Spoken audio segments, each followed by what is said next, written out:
Hello everyone, आज के इस वीडियो में हम डिस्कस करने जा रहे हैं आईई इरोडोव की प्रॉब्लम्स इन जनरल फिजिक्स का क्वेश्चन 1.15। ये इस सीरीज का क्वेश्चन 15 है। अभी तक हम 14 क्वेश्चंस ऑलरेडी डिस्कस कर चुके हैं, तो वो क्वेश्चंस अगर आपने अभी तक नहीं देखे हैं तो मैं डिस्क्रिप्शन में लिंक दे देता हूँ, वहां से आप सारे वीडियोज एक साथ देख सकते हैं। सारे वीडियोज आपको एक ही प्लेलिस्ट में मिल जाएंगे।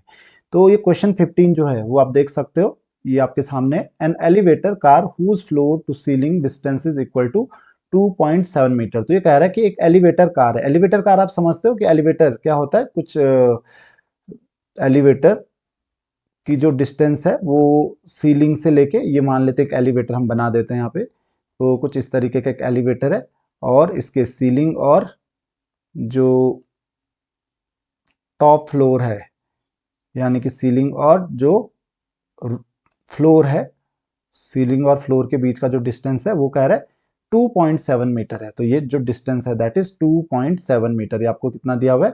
2.7 मीटर, यानी कि सीलिंग और फ्लोर के बीच का डिस्टेंस दिया हुआ है 2.7 मीटर। तो यहाँ पे मैं मेंशन कर लेता हूँ, ये जो डिस्टेंस है वो 2.7 मीटर है। आगे क्या लिखा है starts ascending with constant acceleration 1.2 metre per second square. तो ये एक्सटेंड करता है, यानी कि ऊपर की तरफ जाना शुरू करता है किस एक्सेलरेशन से? 1.2 मीटर पर सेकंड स्क्वायर के एक्सेलरेशन से ऊपर की तरफ जाना शुरू करता है। चलिए, अब ये क्या कह रहा है? 2 सेकंड आफ्टर द स्टार्ट। अब जैसे ही इसने स्टार्ट किया उसके 2 सेकंड के बाद यहाँ ऊपर एक बोल्ट था। अब bolt begins falling from the ceiling to car, ऊपर से, और कार के फ्लोर पे गिरना शुरू हो जाता है। ऊपर से गिरता है और नीचे फ्लोर पे आके गिर जाता है। Find the bolts free fall time, यानी कि यहां से लेके यहां तक पहुंचने में उसको कितना टाइम लगा, that is free fall time. The displacement and distance covered by the bolt during the free fall. तो फ्री फॉल के टाइम पे मतलब यहां से लेके जब वो यहां पे गिरा तो कितना उसने डिस्टेंस ट्रेवल किया और डिस्प्लेसमेंट उसका कितना हुआ। तो चलिए देखते हैं। एन एलिवेटर कार, तो यहाँ पे क्लियरली आपको इक्वेशन समझ में आ गया होगा। अब आपको एक चीज ध्यान रखनी है कि जब ये ऊपर की तरफ मूव कर रहा है तो किसी भी वेलोसिटी से मूव कर रहा हो विद रिस्पेक्ट टू, अगर मैं विद रिस्पेक्ट टू कार की बात करूं तो जो बोल्ट है, ये जो बोल्ट है, तो ये जो बोल्ट है विद रिस्पेक्ट टू कार, इसकी जो वेलोसिटी होगी वो अभी तक 0 होगी, यानी कि रेस्ट में है विद रिस्पेक्ट टू कार। अब ये कार जो है ऊपर की तरफ जा रही है। अब जैसे ही बोल्ट नीचे गिरेगा तो नीचे गिरते हुए उसका एक्सेलरेशन क्या हो जाएगा, क्योंकि एक्सेलरेशन ड्यू टू ग्रेविटी होगा, that is 9.8 metre per second square. लेकिन जो बोल्ट है वो जा रहा है ऊपर की तरफ, करेक्ट।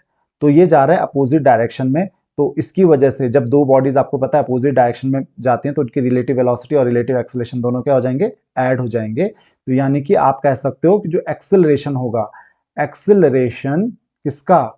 ऑफ बोल्ट, किसकी रिस्पेक्ट में? विद रिस्पेक्ट टू, किसकी रिस्पेक्ट में? विद रिस्पेक्ट टू कार या elevator car, that will be equal to कितना हो जाएगा? 9.8 plus 1.2 metre per second square. यानी कि आप इसको कह सकते हो 9.8 प्लस 1.2 कितना होता है? That is 11 metre per second square. इसकी क्या हो गई? एक्सेलरेशन हो गया। अब फॉर्मूला देखिए, अब हम डिस्प्लेसमेंट कितना हुआ है? डिस्प्लेसमेंट तो उतना ही होगा, कितना? 2.7 मीटर का डिस्प्लेसमेंट होगा। क्यों? क्योंकि जो डिस्टेंस है 2.7 मीटर है, तो 2.7 मीटर उसको ट्रेवल करना पड़ रहा है।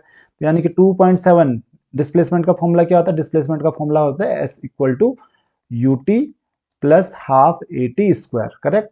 लेकिन यहाँ पे एक चीज आपको ध्यान रखनी है कि एस इक्वल टू यूटी, यानी कि एस कितना है? 2.7 is equal to UT. U क्या है? Velocity with respect to car. Car के रिस्पेक्ट में वेलोसिटी तो उसकी 0 है, तो 0 इंटू टी हो जाएगा, 0 into T plus half acceleration with respect to car, वो कितना है? Into 11 into T square. तो ये हो जाएगा आपका। तो यहाँ पे आप देख सकते हो, यहाँ पे 2.7 इंटू 2 कितना हो जाएगा? That is 5.4। तो 5.4 is equal to 11 T square. तो आप कह सकते हो 5.4 बाई 11 इज इक्वल टू क्या हो जाएगा? T square. तो टी कैलकुलेट कर सकते हो आप यहाँ से, टी इज इक्वल टू क्या हो जाएगा? Square root of 5.4 divided by 11। तो इसकी जो वैल्यू आती है यहाँ से, मैं आपको वैल्यू लिख के दे देता हूँ, वैल्यू आपको डायरेक्ट मिल जाएगी।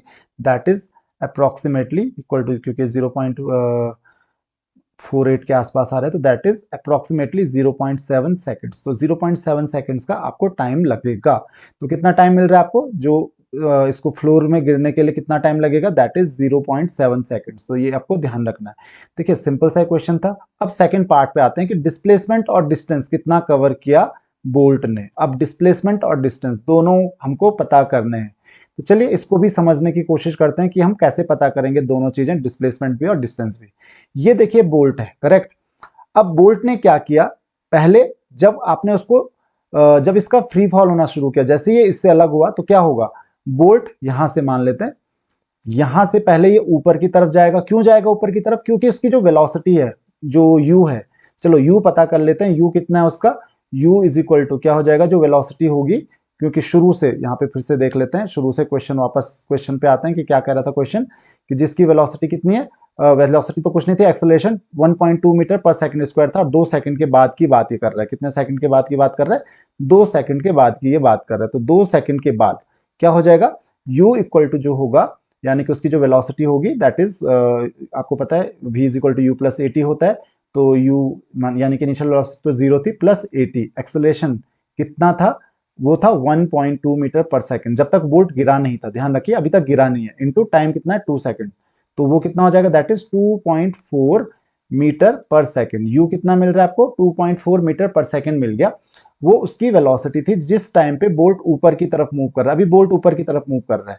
अब जब बोल्ट ऊपर से नीचे की तरफ गिरेगा, देखिए जब बोल्ट ऊपर से नीचे की तरफ गिरेगा, अभी तक तो बोल्ट ऊपर की तरफ जा रहा है, अब ऊपर की तरफ किस वेलोसिटी से जा रहा है, ये पहले ऊपर जाएगा, यानी कि यहाँ पे समझ लेते हैं इस पॉइंट से उसने गिरना शुरू किया, करेक्ट, यानी कि इस पॉइंट से वो अलग हो गया, लेकिन अभी भी उसकी वेलोसिटी क्या होगा, वही होगी जो कार की वेलोसिटी होगी, और कार की वेलोसिटी ऊपर की तरफ था, पहले ये ऊपर की तरफ जाएगा, यानी कि पॉइंट ए पे था ये, पॉइंट ए से गिरना शुरू किया और पॉइंट ए से लेके बी तक ये जाएगा, पॉइंट ए से लेके बी तक ये जाएगा, तो ए से इसने गिरना शुरू किया, तो डिस्प्लेसमेंट समझते हैं, तो पॉइंट ए से और बी तक का जो डिस्प्लेसमेंट होगा वो कितना होगा, तो डिस्प्लेसमेंट किसकी रिस्पेक्ट में होगा, कार की रिस्पेक्ट में हमको डिस्प्लेसमेंट नहीं पता करना है, यहाँ पे इतना ध्यान रखिए, हमको जो डिस्प्लेसमेंट पता करना है वो किसकी रिस्पेक्ट में करना है, एयर की रिस्पेक्ट में करना है, यानी कि अर्थ की रिस्पेक्ट में करना है।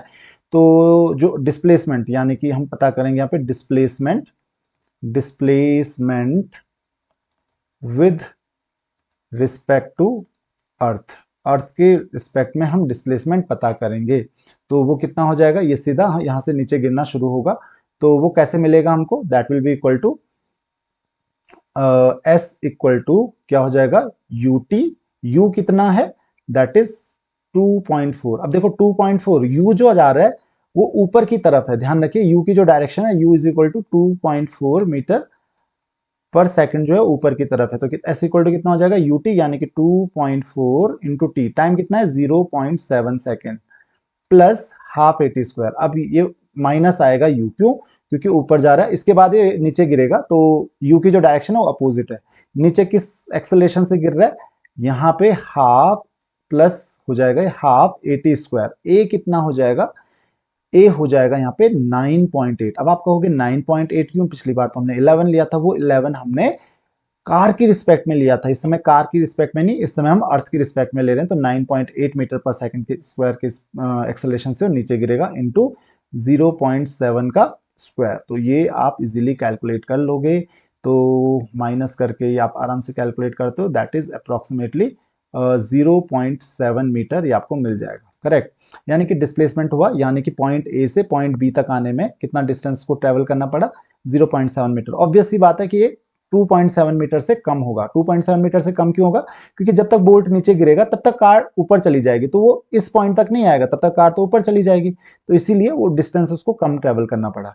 अब हम बात करते हैं कि डिस्टेंस कितना ट्रेवल किया होगा इसने, तो डिस्टेंस कैलकुलेट करने के लिए क्या करना पड़ेगा हमको, डिस्टेंस कैलकुलेट करने के लिए that is equal to displacement, क्या हो जाएगा डिस्प्लेसमेंट, क्योंकि इतना तो गिरे ही गिरा, इससे पहले वो ऊपर गया फिर यहाँ से नीचे आया, तो अब हमको ये देखना है कि ऊपर कितना गया, उसका डबल हो जाएगा, क्योंकि उतना ही ऊपर गया उतना ही नीचे गया, तो वहां पे ऊपर जाने के लिए भी वही फॉर्मूला लगाएंगे, तो क्या फॉर्मूला यूज करेंगे हम उसके लिए, तो वो अलग से पहले कैलकुलेट कर लेते हैं और फिर डिस्टेंस कैलकुलेट कर लेते हैं, तो यानी पहले ए पॉइंट से ये पॉइंट सी तक गया, मान लेते हैं पॉइंट सी तक गया, और सी तक वो उसकी वेलोसिटी जो होगी वो 0 हो गई, करेक्ट, सी तक उसकी वेलोसिटी क्या हो गई, 0 हो गई, तो A C is equal to क्या हो जाएगा, that will be equal to, अब मुझे तो टाइम भी नहीं पता है तो ये वाला फॉर्मूला तो लग नहीं सकता है, तो कौन सा फॉर्मूला लगेगा, दैट इज ये वाला फॉर्मूला लगेगा, that is V square minus U square equal to 2as, correct, तो v कितना है यहाँ पे final velocity, that is 0 minus U square, U कितना है हमारे पास, जो कि इनिशियली यू चल रहा था 2.4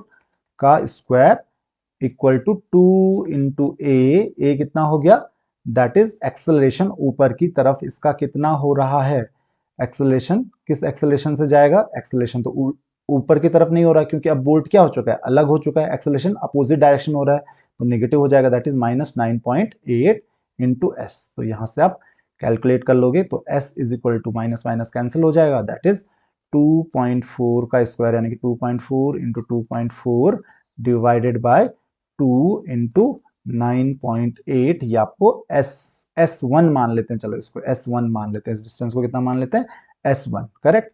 और वो डिस्प्लेसमेंट जो था ये S था, ये कितना था S था, तो कितना हो जाएगा ये आप कैलकुलेट कर सकते हो यहाँ से, ये हो जाएगा 1.2 और यहाँ से आप इसको 0.6 हो जाएगा बाई 4.9, तो 0.6 इंटू 2.4 बाई 4.9, तो दैट इज अप्रोक्सीमेटली लगभग ये कितना आ रहा है 0.3 मीटर के आसपास आ रहा है, कितना आ रहा है 0.3 मीटर के आसपास आ रहा है। तो यानी कि टोटल डिस्टेंस कितना कैलकुलेट करेगा, ये टोटल डिस्टेंस कितना कवर करेगा, टोटल डिस्टेंस से कवर करेगा, दैट इज इक्वल टू, देखिए ए से लेके सी तक गया, करेक्ट, तो कितना था एस, तो ये कितना हो जाएगा एस प्लस फिर सी से लेके ए तक आया, फिर से एस आया, यानी कि S1 था वो S1 प्लस S1 ए से लेके सी तक, फिर सी से लेके S1 प्लस S1 प्लस ए से बी तक, ए से बी तक कितना डिस्टेंस है S, तो S1 कितना होगा, दैट इज 0.3 प्लस 0.3 प्लस 0.7, ये लगभग ये कितना हो गया, दैट इज 1.3 मीटर। तो आई होप कि आपको ये क्वेश्चन समझ में आ गया होगा, काफी इजी ये क्वेश्चन था। So this is all in this video. अगर आपके कोई भी डाउट्स हैं तो आप मुझे कमेंट्स में क्वेश्चन पूछ सकते हैं, इसके अलावा आप मुझे फेसबुक और इंस्टाग्राम पे भी ज्वाइन कर सकते हैं। नेक्स्ट वीडियो में हम डिस्कस करेंगे next question. See in the next video, thank you very much.